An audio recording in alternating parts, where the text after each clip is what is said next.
Yes, our today's topic is nutrition in human beings. देखिए बेटा, जो हम फूड कंज्यूम करते हैं उस फूड का जो टेक्सचर है वो डिफरेंट होता है, because we are taking different types of food.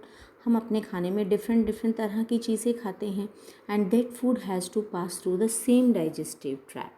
तो उसके लिए क्या ज़रूरी है कि जो फूड है that should be crushed into smaller particles. And how is that possible? When we take the food we keep the food in our oral cavity. जब हम अपने मुंह के अंदर फूड को रखते हैं, what are there in the mouth? What are there in the oral cavity? Teeth are present. So what will happen? Teeth will crush or break the food into small pieces and that of the same texture. जो food का जो है दांतों के चबाने से जो texture है वो भी क्या हो जाएगा? सेम हो जाएगा. अब उसके बाद देखिए बेटा, when you take the food, when you chew it, what happens? It becomes somewhat wetty. गीला हो जाता है, वाटरी हो जाता है. What is that watery substance? That substance that gets mixed with your food. That is the enzyme. That enzyme is secreted by the salivary glands. All of you are able to see that salivary glands are shown here. These salivary glands are present in our oral cavity, in our mouth, at different positions, and they secrete a liquid, a watery substance. That watery substance gets mixed with the food and make it soft. Now what will happen? We will swallow the food. जब हम उस food को निगलेंगे, because it has to pass through the esophagus. इस food को कहाँ से पास होना है? esophagus से होना है. And the lining of the food pipe is very soft. So what should be there? So it is wetted by the salivary amylase. Now the question is, what is an enzyme or what is salivary amylase? देखिए बेटा, हमारी body के अंदर different biological reactions हो रहे हैं और उन बायोलॉजिकल रिएक्शंस को इन्हेंस करने के लिए, बढ़ाने के लिए हमारी बॉडी की डिफरेंट ग्लैंड्स जो हैं वो कुछ केमिकल्स सिक्रीट करती हैं. As we are studying here digestive system, तो यहाँ जो ग्लैंड्स हैं वो डाइजेस्टिव जूसेस सिक्रीट करेंगी और वो डाइजेस्टिव जूसेस जो हैं वो क्या करेंगे? हमारी फूड को के डाइजेशन को क्या कर देंगे? एनहांस कर देंगे, बढ़ा देंगे. तो देखिए बेटा, यहाँ पर अगर हम बात करें तो हमारा जो एलिमेंट्री कैनाल है, जैसा कि अभी हमने बात की थी कि जो एलिमेंट्री कैनाल है वो माउथ से स्टार्ट होता है. It starts from the mouth and it gets completed at anus.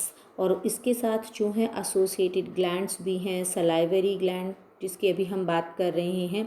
Then उसके बाद gastric glands, these are present in stomach, and liver and pancreas, they also act as glands. तो इन glands में से जो केमिकल्स सिक्रीट होंगे उन chemicals को हम एंजाइम्स कहते हैं. Why there is need of such enzymes? Because they increases the digestion, rate of digestion of food. Yes, then rate of digestion of food is increased by these enzymes. We are talking about mouth or buccal cavity. Now only I have told that teeth will help in grinding or crushing the food. Tongue will help in swallowing the food. Now salivary glands are present. They will secrete salivary amylase, वो जो कि एक enzyme है जिसकी हमने बात की. ये जो है it will serve dual purpose here. First it will make the food wet also, soft बनाएगा, and second it has salivary amylase. This salivary amylase will break down the carbohydrates और the starch into sugar.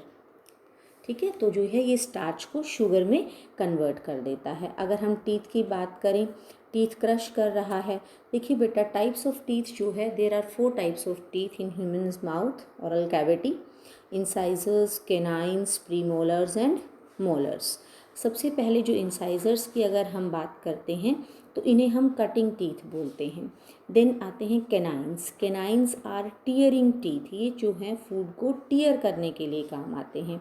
And premolars and molars, they help in grinding the food. जो premolars हैं वो course grinding, मतलब मोटा मोटा piece देंगे, and जो molars हैं they help in fine grinding of food.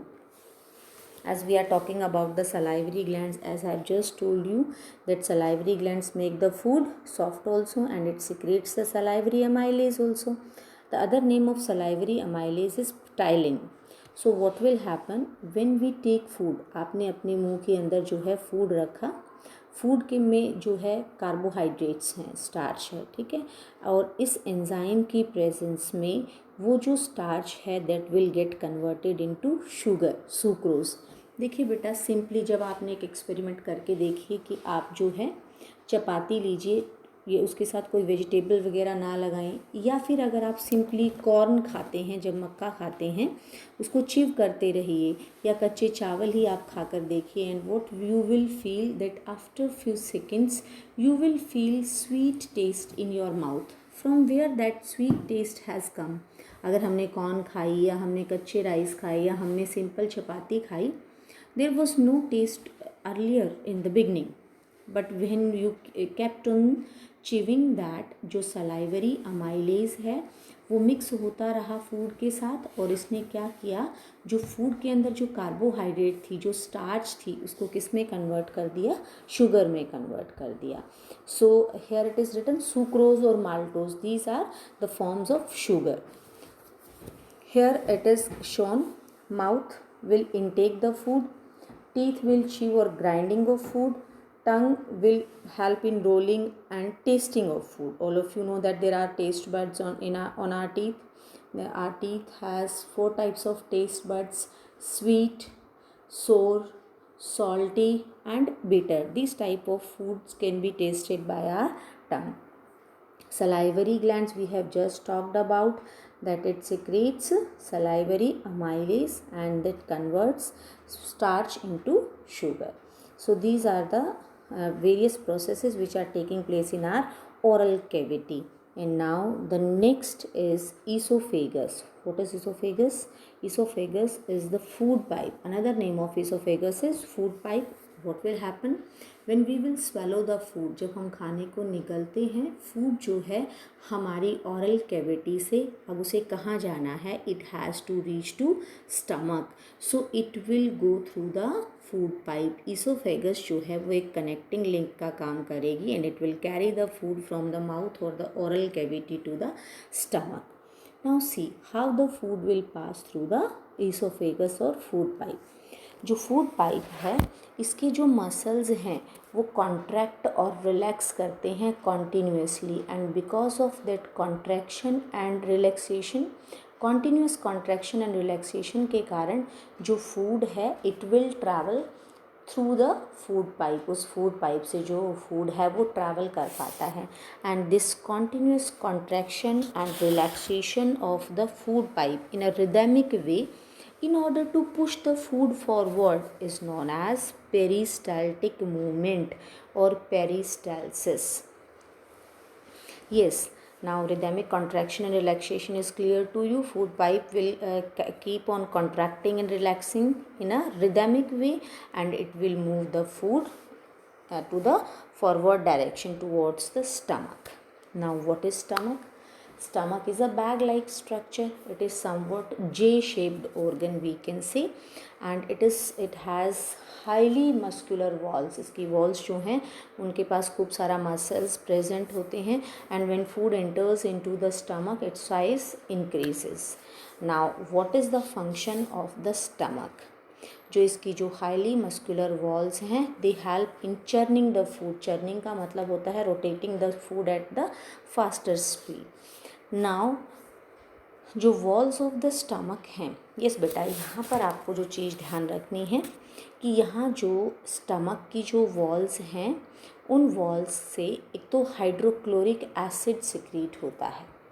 Hydrochloric acid जो है, because it is an acid and it may be corrosive, it can corrode the walls of the stomach. So walls of the stomach are protected by a protective layer, and that protective layer is called as mucus.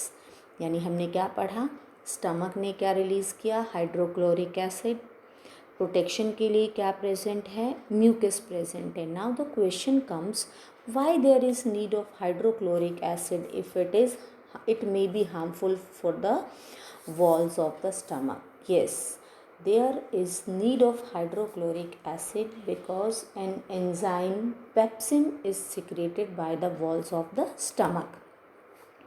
जो stomach की walls हैं वो hydrochloric acid के साथ साथ pepsin भी secrete करती हैं। अब ये पेप्सिन क्या है?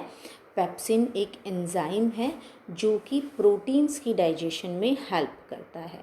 और जो ये पेप्सिन नाम का एंजाइम है, it works only in acidic medium and that's why the walls of the stomach secretes hydrochloric acid.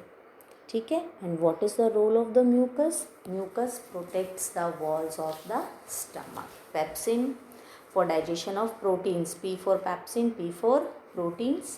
Mucus wall will be protected, stomach's wall will be protected by the action of hydrochloric acid, and pepsin is necessary for digestion of proteins, and hydrochloric acid is necessary because pepsin can only work when the medium is acidic. जो pepsin तभी काम करेगा अगर वहाँ surrounding में environmental conditions कैसी हैं, acidic है, तो HCl इसलिए ज़रूरी है। अब यहाँ पर जो फूड है उसकी डाइजेशन होगी, फूड में जो प्रोटीन का पोर्शन है वो डाइजेस्ट हो जाएगा। आप फ्लो चार्ट से भी पढ़ सकते हैं।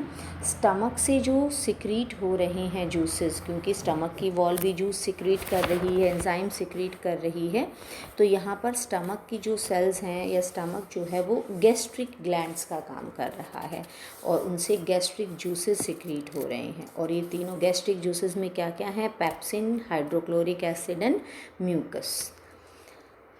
Now the food from the stomach will enter into the small intestine. सबसे पहली बात तो first question, as the name mentions here, it is not small in length. नाम के हिसाब से इसकी लेंथ जो है वो शॉर्ट नहीं है। इसका जो डायमीटर है वो स्मॉल है, क्योंकि ये पाइप है, राउंड है, तो इसका जो क्या होगा, डायमीटर इसका स्मॉल है, और स्मॉल डायमीटर के कारण इसका नाम जो है वो क्या है, स्मॉल इंटेस्टाइन। ये जो स्मॉल इंटेस्टाइन है ये बहुत लॉन्ग होती है and it is highly coiled tube. Highly coiled होने के कारण जो है क्या होता है, जो फूड जो है वो लास्ट समय के लिए, for more time the food can stay in the intestine and proper digestion of the food can take place. Now the small intestine is divided into three parts: duodenum, jejunum and ileum.